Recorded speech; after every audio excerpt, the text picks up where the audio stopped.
¿Qué tal? Bienvenidos nuevamente a Línea Médica. Yo soy el doctor Jorge Tapia y hoy vamos a platicar todo sobre el déficit de atención en el niño, hiperactividad y violencia.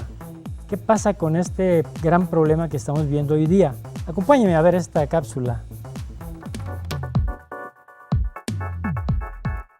El trastorno por déficit de atención con hiperactividad o THDA es un síndrome conductual, un trastorno muy prevalente que, según estimaciones, afecta entre un 5 y un 10% de la población infanto-juvenil.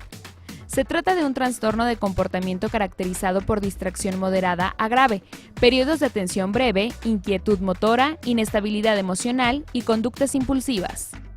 El THDA puede ser hereditario, pero no está claro qué lo causa exactamente. Cualquiera que sea su causa, parece iniciarse muy temprano en la vida a medida que el cerebro se está desarrollando. Sus estudios imagenológicos sugieren que los cerebros de los niños con trastorno de hiperactividad con déficit de atención son diferentes a los cerebros de otros niños. La depresión, la falta de sueño, las dificultades de aprendizaje, los trastornos de tics y los problemas de comportamiento se pueden confundir con o aparecer junto con el THDA. Cuando se sospecha que un niño padece este trastorno, debe ser examinado cuidadosamente por un médico para descartar otras posibles afecciones o razones de este comportamiento. La mayoría de los niños con THDA también tienen al menos otro problema de desarrollo o de comportamiento. Igualmente pueden tener otro problema psiquiátrico, como depresión o trastorno bipolar. Para que pueda llevarse a cabo un tratamiento del trastorno de hiperactividad con déficit de atención, es importante que exista una coalición entre el médico, los padres o tutores y el niño, quienes con medicamentos y terapias podrán ayudar al niño a superar y entender la situación.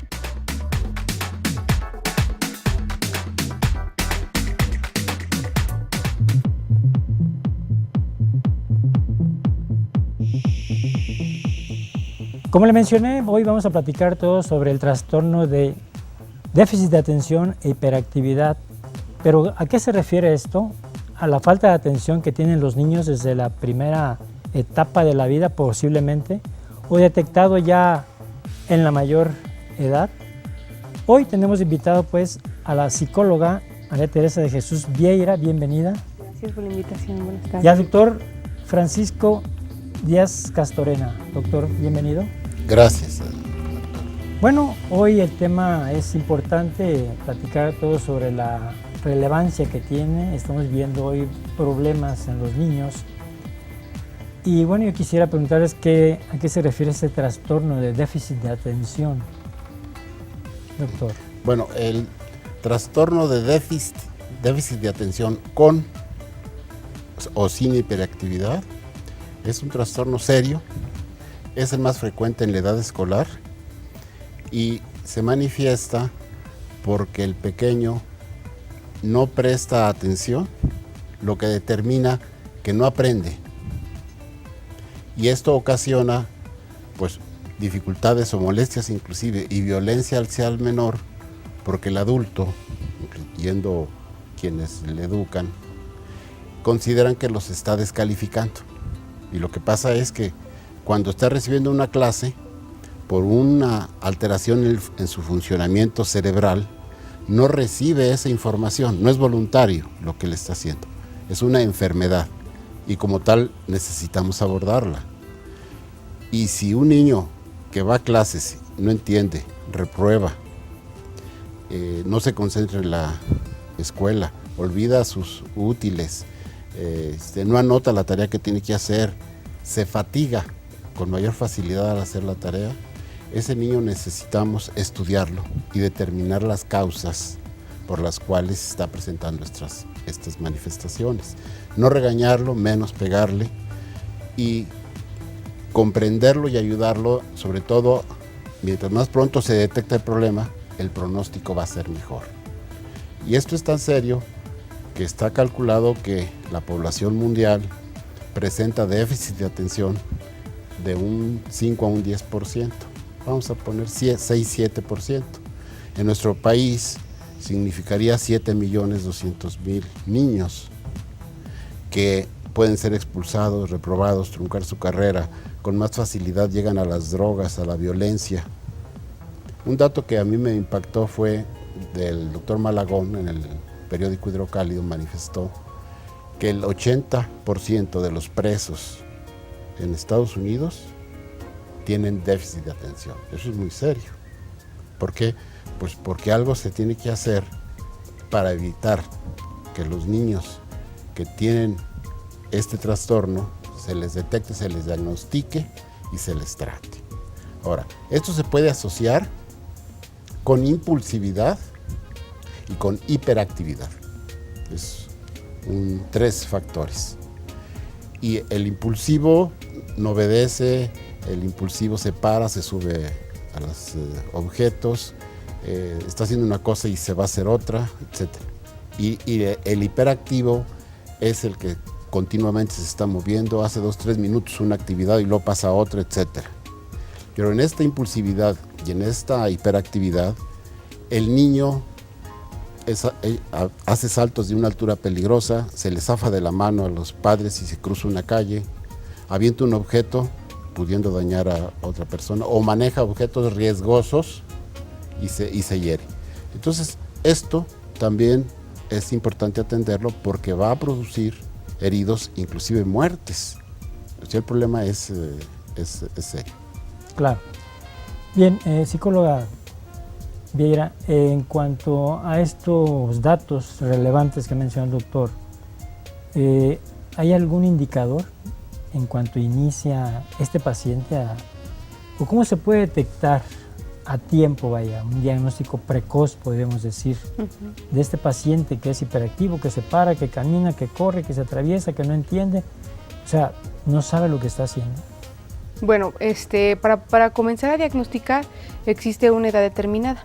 En la mayoría incluso de los trastornos infantiles estamos hablando de los 6 años aproximadamente en adelante.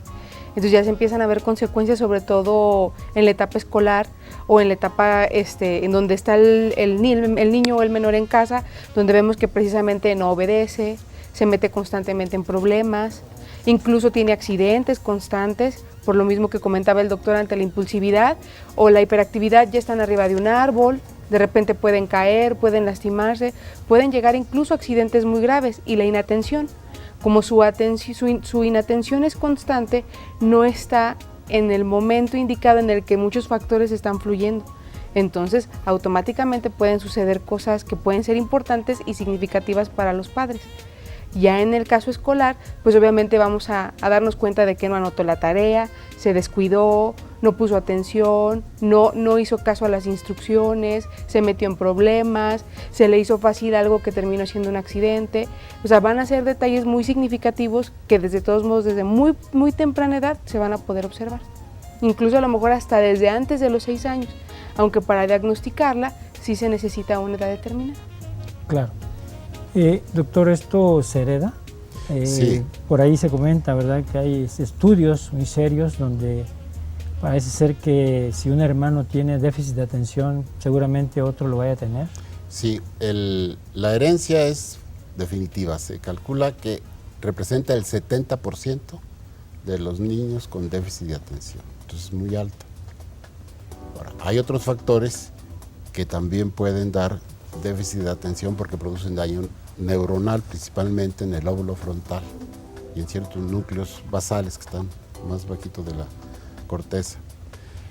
Estos son si la madre fuma en la etapa del embarazo, si la madre toma o utiliza drogas. En el caso del tabaco, la que determina esto es la nicotina, porque produce vasoespasmo y le llega menor cantidad de sangre a la placenta y le produce hipoxia. Y la hipoxia determina un retraso, son niños inclusive prematuros y con menor peso. No le llega suficiente oxígeno. No le llega suficiente oxígeno, ese es el mecanismo. Así es. Del alcohol no tengo exactamente la causa, pero tiene tóxicos y el mecanismo posiblemente sea el mismo. Y de otras drogas, pues que son también muy dañinas, pues causan un daño cerebral directo. Ahora, también puede ser por infecciones o traumatismos o un parto complicado, que tengan hipoxia, o sea, menor cantidad de oxígeno por el proceso del parto, por circulares de cordón, todas las complicaciones que puede haber en el fenómeno del parto. Entonces, estos son los factores coadyuvantes que se pueden presentar.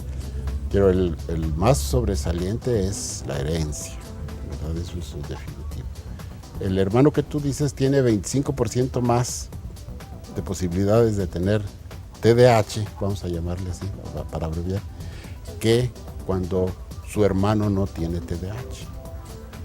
Si el papá y mamá tienen, va por un 40-60% que alguno de los hijos lo tenga. Tenga el problema. Sí, entonces, ahora, pues esto es herencia como la diabetes, como la hipertensión. Lo importante es dar el tratamiento, hacer el diagnóstico y evitar que se hagan las complicaciones que dice la psicóloga para que no, sea un hombre de bien, que no se meta en conflictos que terminen en la cárcel o en un panteón o en un hospital. Claro. Psicóloga, ¿hay algún dato en específico para identificarlo antes de? Le pregunto esto porque antes de entrar al programa, doctor, platicamos que ya se detectan ahora genes, ¿verdad?, intraútero, en la matriz de la mujer. Antes de que nazca el niño ya podemos detectar, ¿hay estudios? No tengo ahorita un dato exacto sobre estudios, pero algo que psicológicamente a nosotros nos funciona mucho es identificar características de padre y de madre. Si existe alguna enfermedad, si existe algún trastorno, si en algún momento tomaron algún medicamento para algo, lo que decía ahorita el doctor, las cuestiones de parto, del embarazo. Incluso nosotros nos basamos mucho más en el antecedente histórico del padre o de la madre, que muchas de las veces nos encontramos con papás que no terminaron la escuela precisamente por las mismas características, que no tienen un empleo fijo porque constantemente cambian de trabajo, de una madre inatenta que ha sufrido accidentes o que ha descuidado a lo mejor ya también al hermano mayor, etcétera. Y ese tipo de características son las que a nosotros ahorita nos brindan mucho más información, aunque ya sin embargo, trabajando ya en un nivel multidisciplinario, pues ya nos podríamos más bien acompañar del neurólogo o de los médicos especialistas, los psiquiatras, que son los que nos podrían más bien facilitar y proporcionar algún tipo de estudio específico. Claro. Ahí donde usted está en el centro de, es de estudios de enfermedades mentales del Instituto de los Servicios de Salud del Estado de Aguascalientes. ¿Y qué tan frecuente es esto en padres alcohólicos? ¿Se maneja adicciones allí? ¿Manejan todo ese tipo de problemas de origen mental? ¿Es muy frecuente que se dé? Sí, es demasiado frecuente. Las características incluso pueden llegar a ser confusas. Entre un joven que puede llegar a estar presentando ya características disociales, a alguien que tiene un TDAH o incluso a un ambiente familiar disfuncional. Entonces ahí también se tendría que hacer una muy buena valoración para identificar y tampoco encajonar al menor en un trastorno que posiblemente no tiene y que puede llegar a mejorar o a tener unos excelentes resultados si trabajamos con la familia, o identificar si aparte del problema familiar sí existe un trastorno con el menor.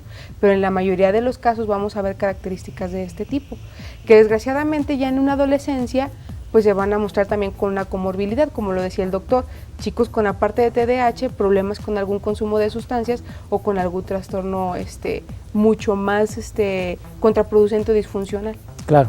Si me permite, vamos a ir a la pausa y regresamos un momento más. Estamos platicando todo sobre el trastorno de déficit de atención en los niños, hiperactividad o no hiperactivo, y también un poquito de la violencia que tiene que ver con ese trastorno, pero más, en un momento más, regresamos.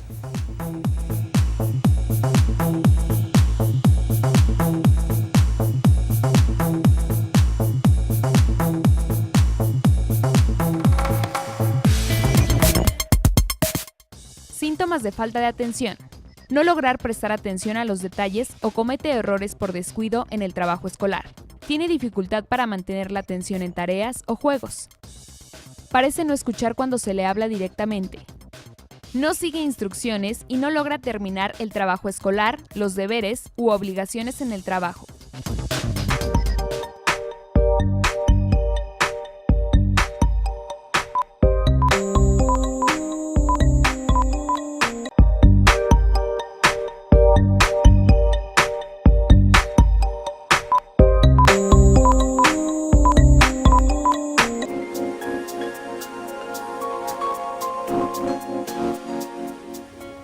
Estamos de regreso y estamos platicando pues todo sobre el trastorno de déficit de atención en los niños. Tenga usted pendiente, si usted tiene algún familiar, algún niño que tenga manifestaciones de que anda saltando, que anda corriendo, y muy hiperactivo, y que a veces dicen, es normal, es un niño, déjenlo que haga lo que quiera.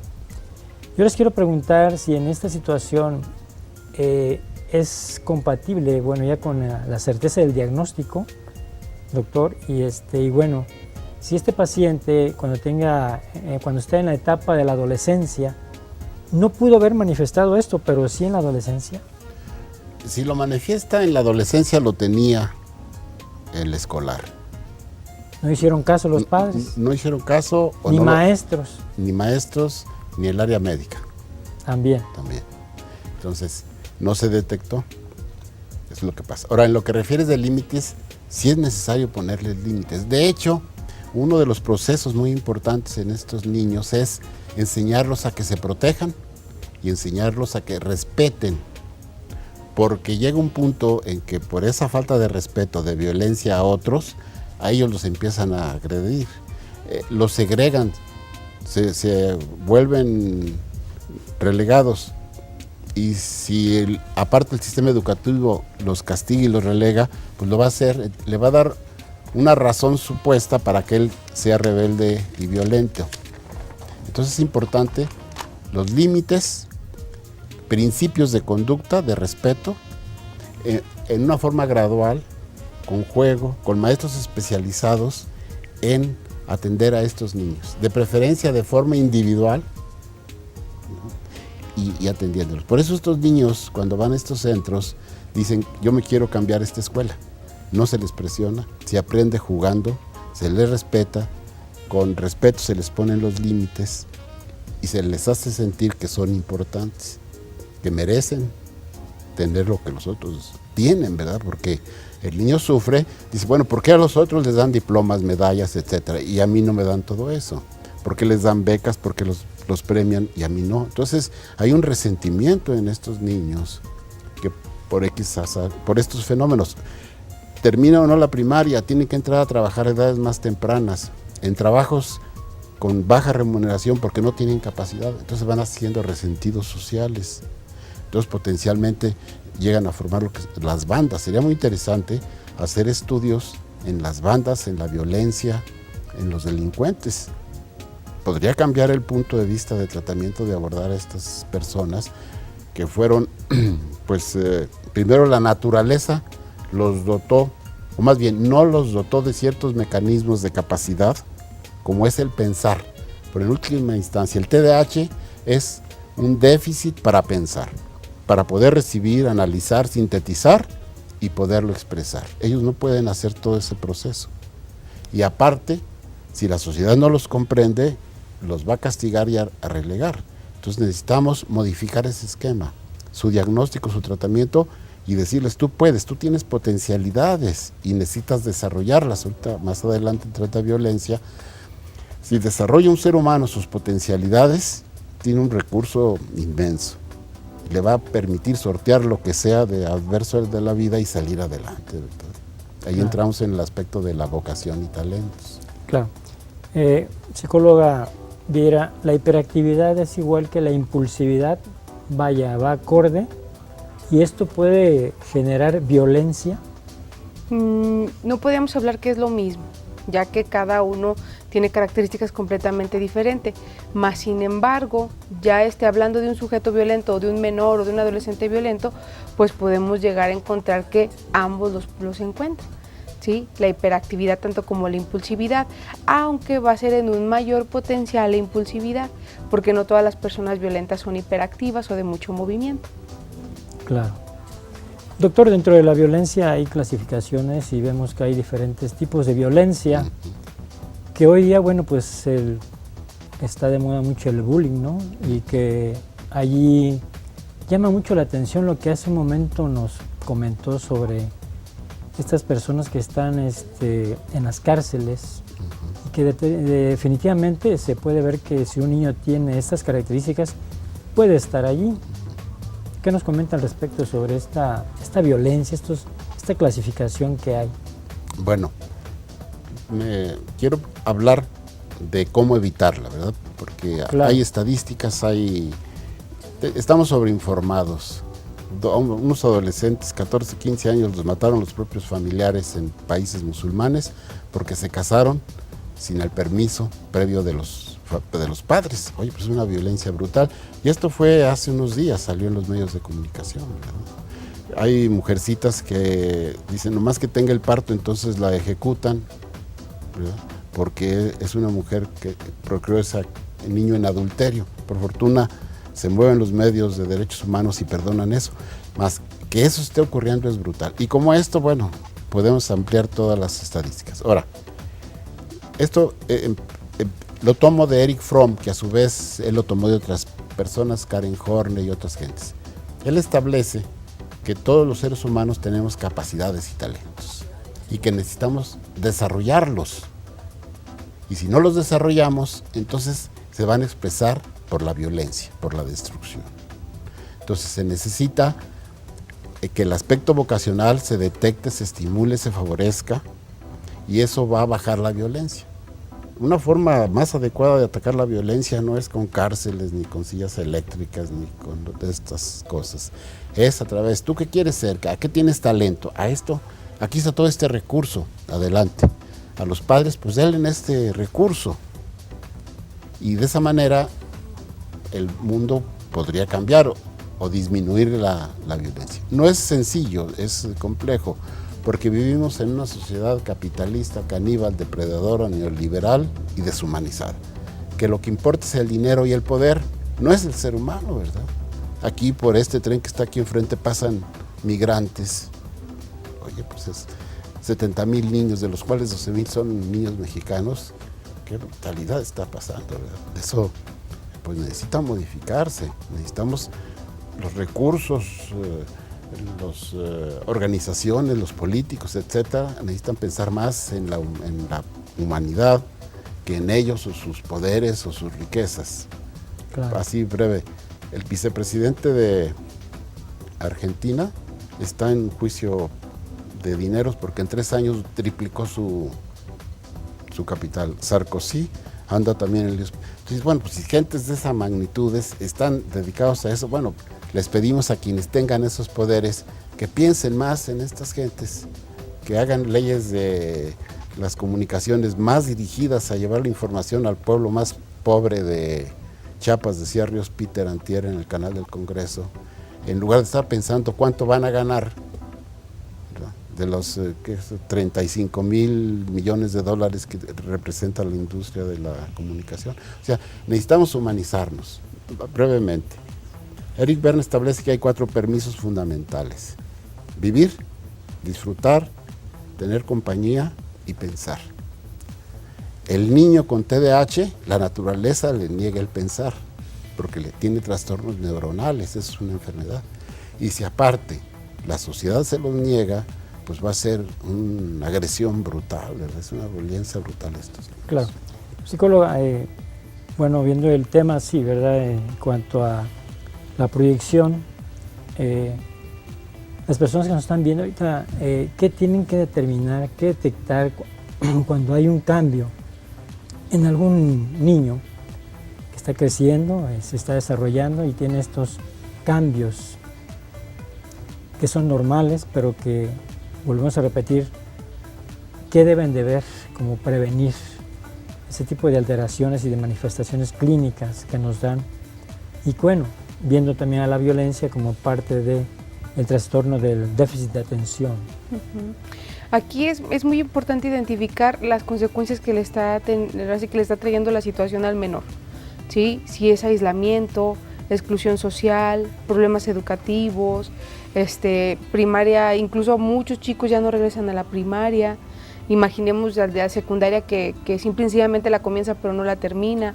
O sea, van a ser características principales y muy esenciales en la vida del ser humano, ¿sí? Ya si hablamos de violencia, también es muy importante ver las situaciones en las que se involucra el menor.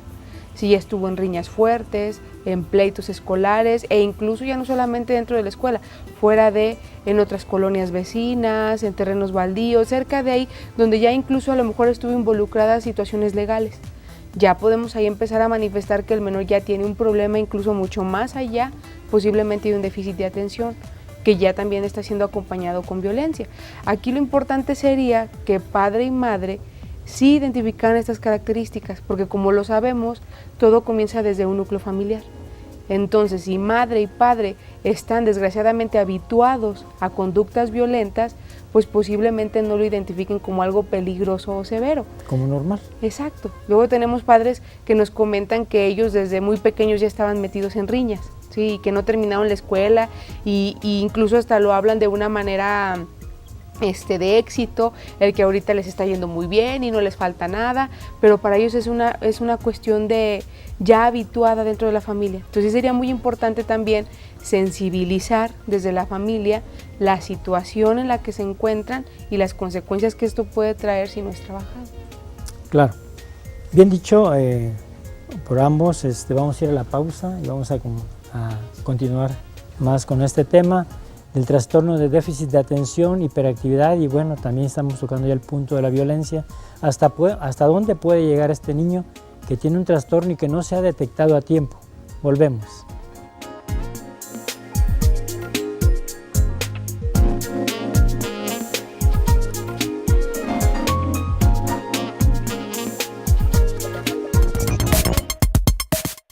Síntomas de falta de atención. Tiene dificultad para organizar sus tareas y actividades. Evita o le disgusta comprometerse en tareas que requieran esfuerzo mental continuo. Con frecuencia pierde objetos. Se distrae fácilmente.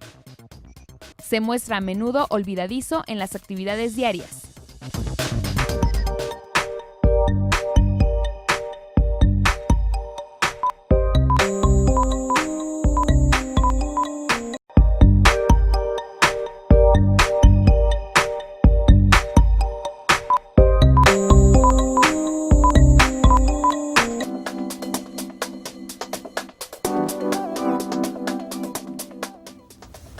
Estamos platicando pues entonces que un déficit de atención puede ser desde a temprana edad y que puede tener repercusiones en la adolescencia y en el adulto mayor.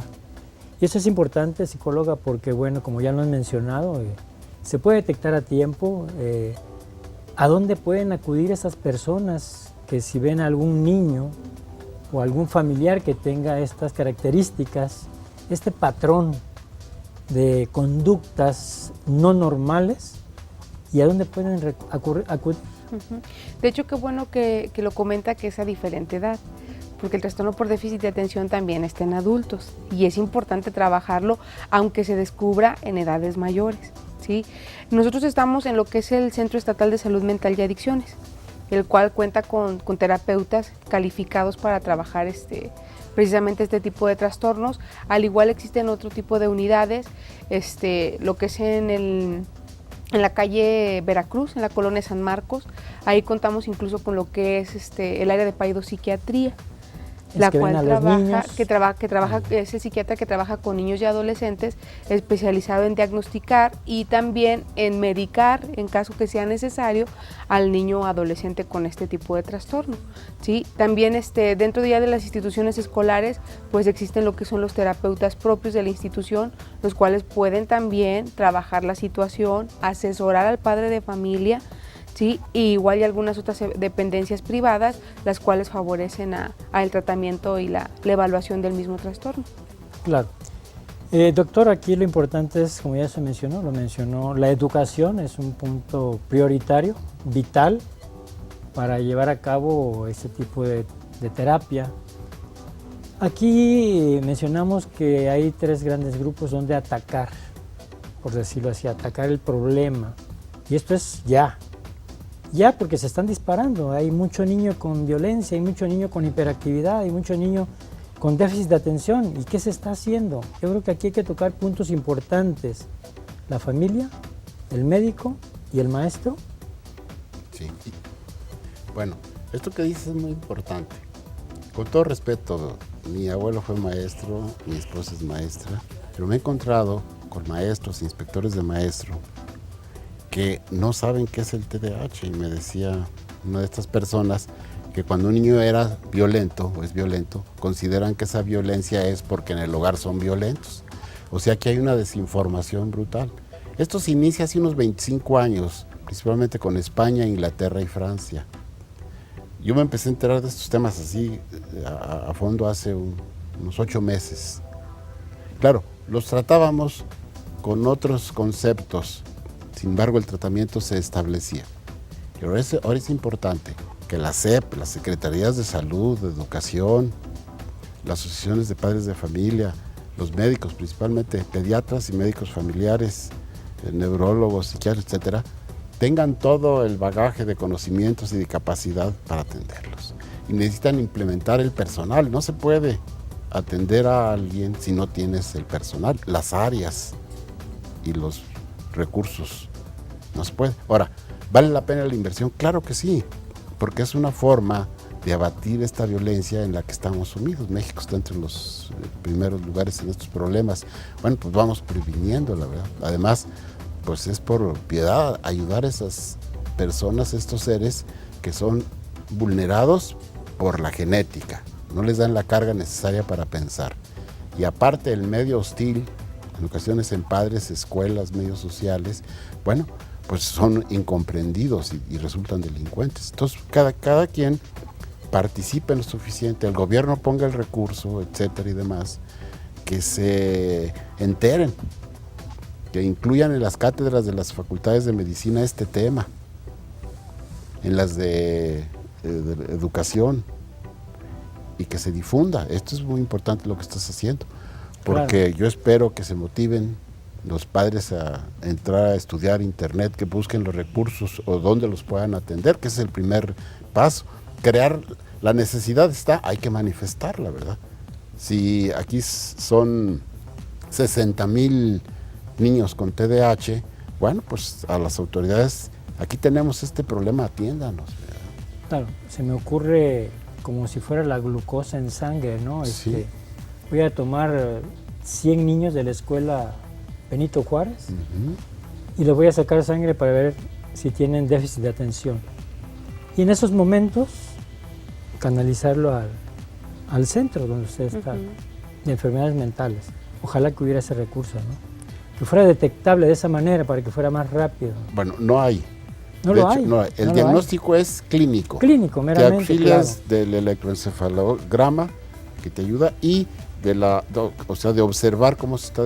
Bueno, es conveniente darle la información a los que están en contacto con esos niños, de las personas que me acabo de mencionar, para que lo detecten y los empiece a remitir. Porque la necesidad ahí está. Entonces es conveniente atenderla, porque de otra forma va a seguir desbordándola de una forma pues ya alarmante. Claro. Desde el momento, psicóloga Vieira, ¿cuál es el apoyo que ustedes ofrecen ahí en ese centro de enfermedades mentales? ¿Qué ofrecen cuando tienen este problema? Es apoyo terapéutico, orientación familiar, para que también padres estén informados sobre cómo tratar, cómo lo que ahorita comentábamos, la aplicación de límites, cómo hablarle, cómo enfrentar la situación e incluso cómo empezar a crear un nuevo concepto de lo que va a ser ahora mi familia con lo que ahora sé que tiene mi hijo. En caso de que ya la situación amerite de algún otro especialista, se refiere o se canaliza. Claro, ¿no hay algún programa todavía específico sobre la prevención o la detección más que nada? No hay algún programa en específico, más sin embargo ya lo que es la Secretaría de Salud cuenta con lo que es los especialistas en pedopsiquiatría, los cuales trabajan en colaboración con psicología y psicopedagogía. Claro, sería importante comentar aquí que los centros de salud, urbanos como rurales, donde mencionó que ahí están los médicos familiares o médicos generales, tuvieran un puntaje. Este niño tiene un rasgo, tiene un síntoma, hay que canalizarlo inmediatamente, ¿no, doctor? Sería lo más viable, lo más rápido. Sí, por eso el Seguro Social, el ISSSTE y todas las instituciones necesitan capacitar a su personal para que lo detecten y lo envíen. No esperarse a que ya empiece a ser rechazado, que ya reprobó, que perdió 2 o 3 años, o que nunca se atendió y termina siendo delincuente. Yo pienso que estos institutos necesitan tomar cartas en el asunto. Un grupo multidisciplinario, no psicóloga, donde pueden intervenir todos los médicos o psicólogos, pedopsiquiatras, para atender esta situación. ¿Qué les diría usted a las personas que nos ven ahorita? Pues que lo tomen muy en serio, que tomen muy en cuenta esta información, ya que podemos evitar, sobre todo, que es lo mucho más importante, que tengamos a un adulto con problemáticas, que tengamos a un adulto el cual tenga ciertas dificultades en su proceso de vida, las cuales pudieron haber sido evitadas desde ahorita, ¿sí? Y que si yo como adulto también reconozco algunas de estas características, las cuales me están sucediendo a mí, pues que estamos muy a tiempo también de solucionarlas. Claro, estamos muy a tiempo, como lo he mencionado, y por eso son estos programas, más que nada, para educar. Así quiero mencionarlo, educar a la gente mediante estas charlas, doctor, y que nos plantee, pues cuál es la problemática, ¿no? O sea, aquí estamos para resolverlos, y que tenemos gente muy preparada en Aguascalientes, con tecnología de punta, pero hay que empezarlo ya. Esto es inaplazable, yo pienso que ya tenemos que tener a los pacientes ya formaditos, quiero pensar, ¿no? Que ya Pedrito, Juanito ya tiene un síntoma, hay que atacarlo, hay que darle la referencia donde debe de ir. Y bueno, aquí me brinco, ¿no? al aspecto de la familia, como ya lo mencionó, al aspecto de los maestros, si hay algún programa para los maestros donde se detecte que si un niño tiene o no este trastorno. Bueno, hay maestros que están enterados, pero no tengo las cifras exactas, pero yo pienso que es bajo. Entonces, es importante difundirlas, necesitan dárseles cursos, necesitan capacitarse. Por eso comentaba que la materia de síndrome de déficit de atención es un tema que conviene incluirlo en su currícula, no voluntario, sino establecido, y con la cantidad de horas y de bibliografía, etcétera, necesarios para alcanzarse las metas. Lo mismo en medicina. En todas las facultades de medicina es conveniente que se dé, en todas las especialidades a nivel ya de residencia, pues necesitan incluirlo de esa magnitud. Conviene que sea la campaña informativa para poder darle una mejor solución al TDAH, a este problema. Claro, y sería pues bueno, sería tiempo, ¿no? Para tener un reflejo, ¿no? Resultados prontos. Inmediatos. Así es. Un niño que se le da todo este recurso, la familia, el maestro especializado en técnicas para su aprendizaje, que lo ve un neurólogo pediatra preferentemente con su electroencefalograma, con o sin tratamiento a criterio de él, y con apoyo a la información a los padres, es un niño que tiene alto porcentaje de cambiar y de hacerlo un triunfador.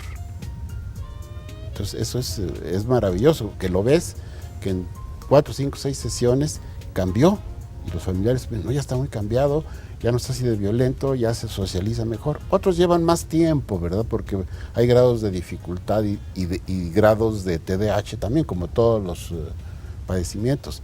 Sin embargo, te deja mucha satisfacción. Nosotros estamos viendo niños así y te da gusto cómo, es más, piden que quieren que los inscribamos en nuestro centro, porque pues son los más importantes del mismo. Vamos a ir a la pausa y vamos a regresar con la plática del pronóstico, cuánto tiempo viven esos pacientes antes de ser diagnosticados y después de ser diagnosticados, pero si me lo permite vamos a ir a la pausa y regresamos un momento más. Estamos platicando todo sobre el trastorno de déficit de atención, hiperactividad y pues la violencia que involucra aquí este gran problema. Volvemos.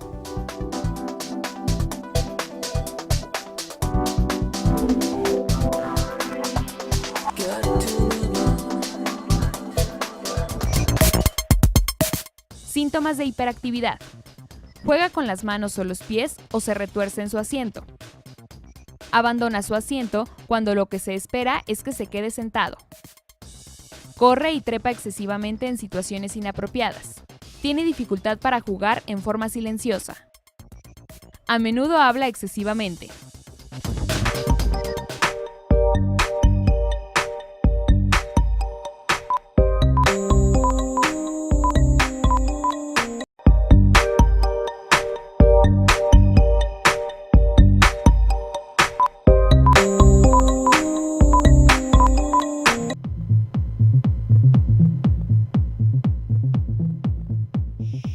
Estamos de regreso y en esta última parte les comentaba a usted que si usted tiene o ve o conoce a algún niño que suba, baje las escaleras, se aviente de la cama, que en la escuela tenga problemas de aprendizaje, que dicen que no ven bien, que no escuchan bien. Bueno, es momento para que acuda con su médico y así detectar si tiene este problema de déficit de atención o hiperactividad.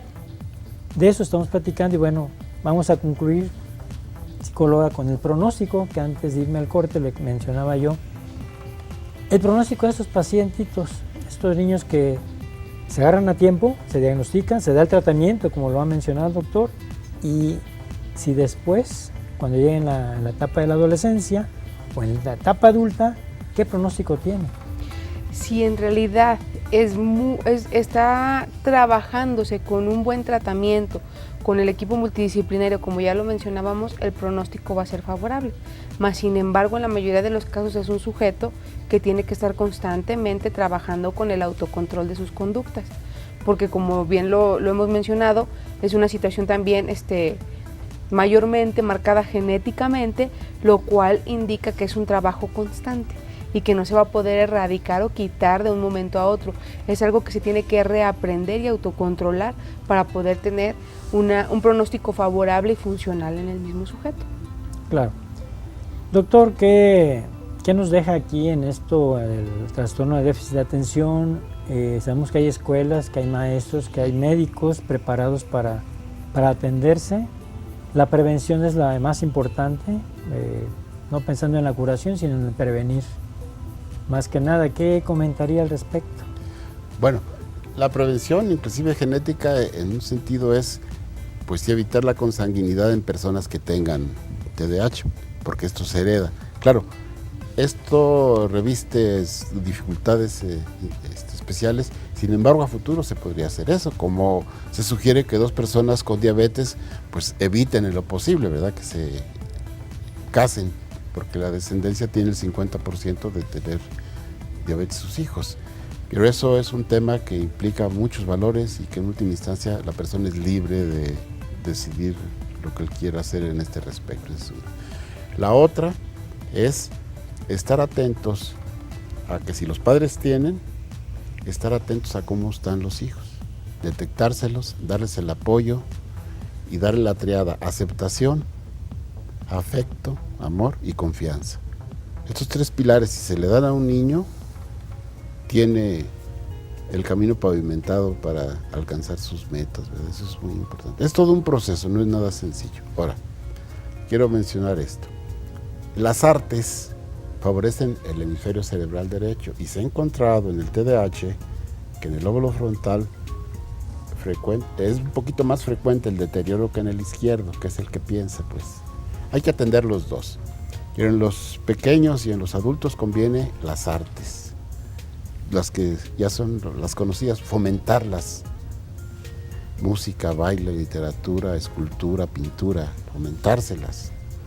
Y quiero comentar esto. Yo pienso que en el aspecto de leer, que es una de las manifestaciones excelsas de la humanidad y que tenemos unos 10,000 años que empezamos con las tablillas de tierra a hacer grabaciones y letras o jeroglíficos, necesitamos que la gente descubra el placer de leer.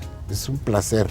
Y en el momento en que el ser humano logra eso, ya no hay necesidad de estarle diciendo que lea 20 minutos diarios, etcétera. No, va a buscar y posiblemente le digo, pues ya vente a comer o a cenar porque ya son las 12 de la noche y no ha cenado, ¿verdad?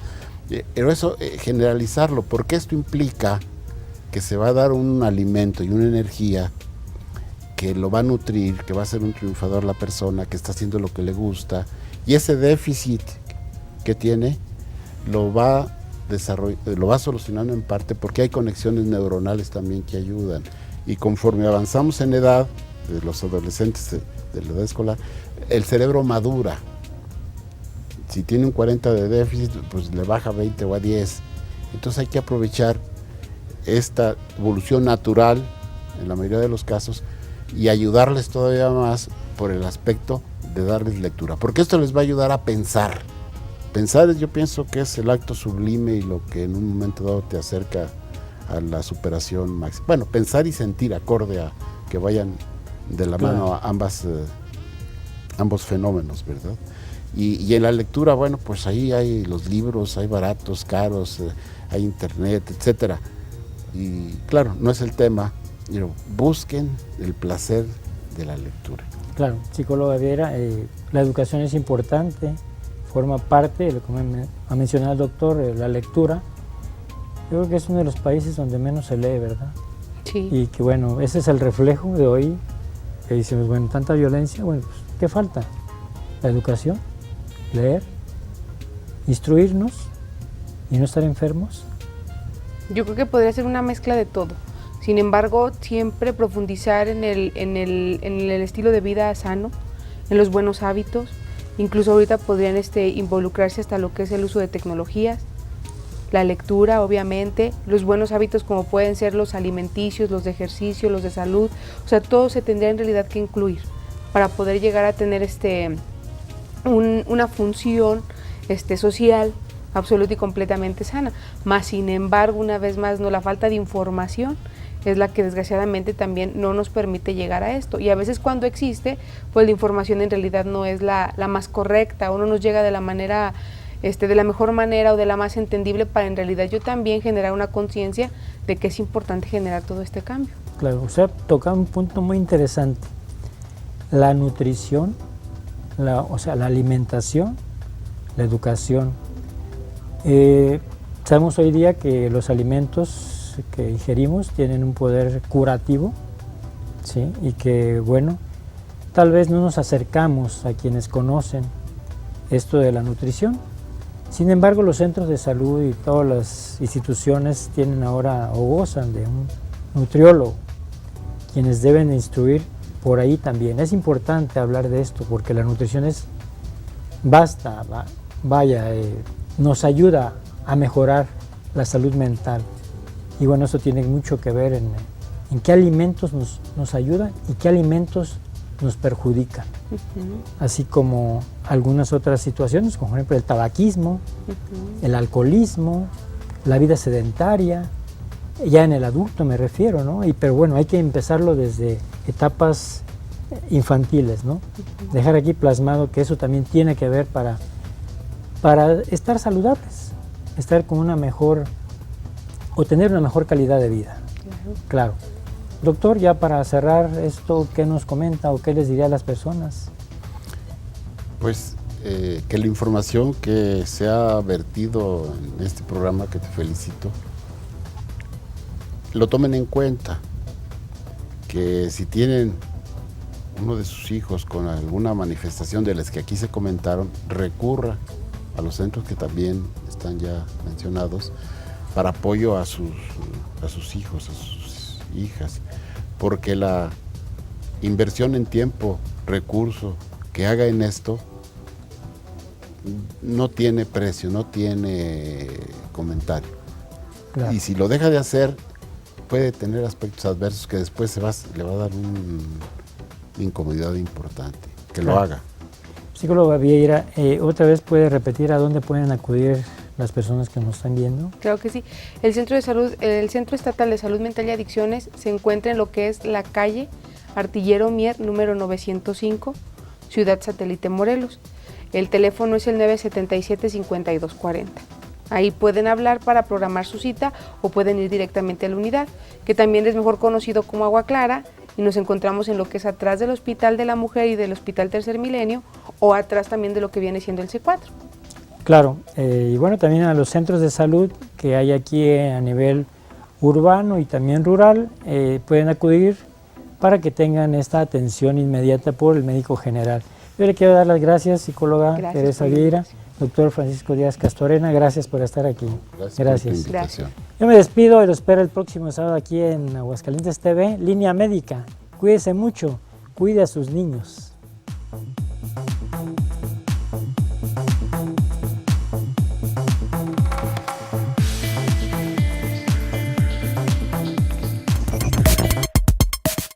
Síntomas de impulsividad. Emite respuestas antes de que termine de escuchar la pregunta. Tiene dificultades para esperar su turno.